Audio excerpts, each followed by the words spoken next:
Ya sita ya kesi ya mwenyekiti wa chama taifa, na leo asubuhi tumeanza kwa kusikiliza mapingamizi au uamuzi mdogo wa mahakama kuu. Mtakumbuka Ijumaa tulipokuja hapa Jamhuri waliweka pingamizi, walikuwa wanapinga maelezo ya shahidi namba 2 wa Jamhuri John Kaya kutolewa hapa mahakamani wakidhani kwamba utaratibu ule ulikuwa hukufuatwa.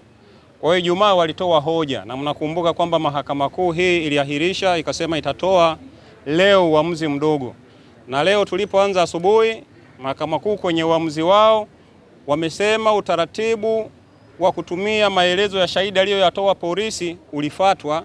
Na hiyo mahakama kuu leo ikakubali kwamba maelezo ya bwana Kaya ambayo aliandika polisi yapokelewe mahakamani ili kumwezesha mshtakiwa kuweza kufanya ulinganifu, tunasema kucontradict maelezo aliyoyatoa polisi na ushahidi wake ambao aliutoa tarehe 9 hapa mahakamani.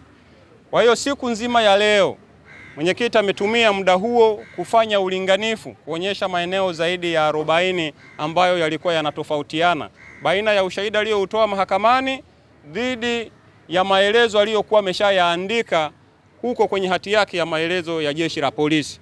Kazi hiyo imefanyika vizuri sana, lakini mambo mawili au matatu ambayo yanafurahisha zaidi. Shahidi mwenyewe anakiri kwa mdomo wake kwamba hakupeleleza kitu kinachoitwa ushahidi, na yeye hajui kama mwenyekiti anashtakiwa kwa makosa ya ugaidi au ya uhaini ambayo yako hapa. Kwa shahidi mwenyewe amesema hilo ni jambo la kwanza. Lakini jambo la pili, shahidi anakubali kwamba hajui kama Mheshimiwa Lissu anamiliki password za mtandao wa mmojawapo ambao unadaiwa maneno yale yaliwekwa kule. Sasa shahidi alisema ili uweze kuwa au kumiliki akaunti yoyote kwenye mitandao ya kijamii lazima uwe una uwezo wa kuwa na nywila wanaita password ili uweze kuupload at least hizo content. Sasa shahidi mwenyewe anakubali kwamba hana uhakika, hajui kwanza kama Mheshimiwa Lissu ni mmiliki wa huo mtandao. Jambo la kwanza, hajui kama Mheshimiwa Lissu ni mwandishi wa habari, kwa maana kwamba alienda kucollect zile taarifa. Shahidi anasema hajui kama Mheshimiwa Lissu pia yeye ndiyo aliye-upload hiyo video inayobishaniwa hapa mahakamani au inayodaiwa kwamba ina maneno hayo ya kiuhaini. Kwa hiyo kwa ushahidi huo tu, kwa kosa ambalo unamtuhumu mwenyekiti kwamba alichapisha na kusambaza hiyo clip kwa maneno hayo, nadhani mnaweza mkalinganisha hicho alichokisema shahidi vis-a-vis madai ya Jamhuri. Sasa leo hatujamalizana naye au mwenyekiti hajamalizana na shahidi huyo.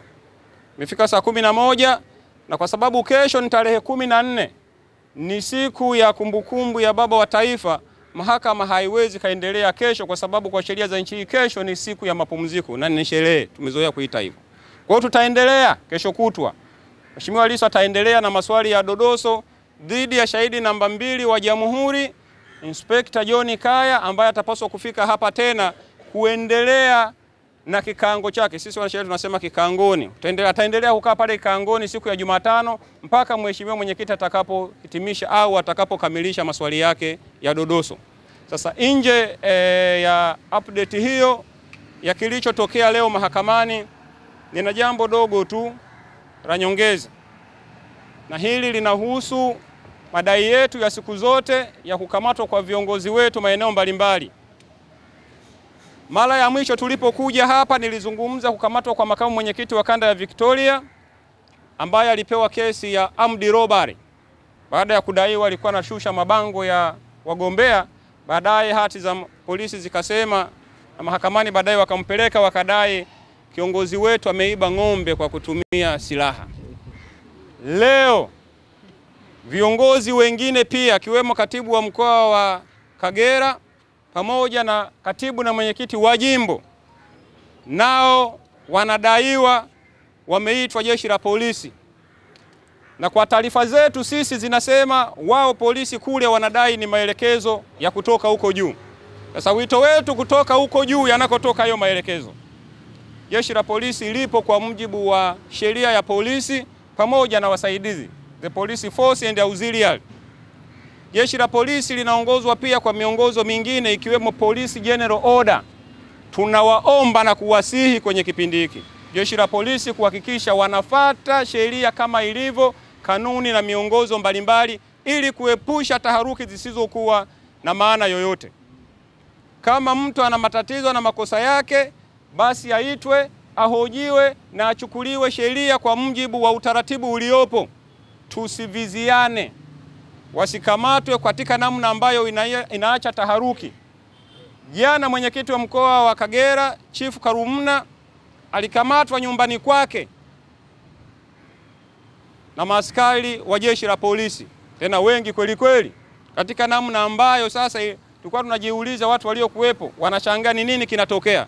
Sasa polisi, kama mtu ana makosa, mtu amekuwa naibu meya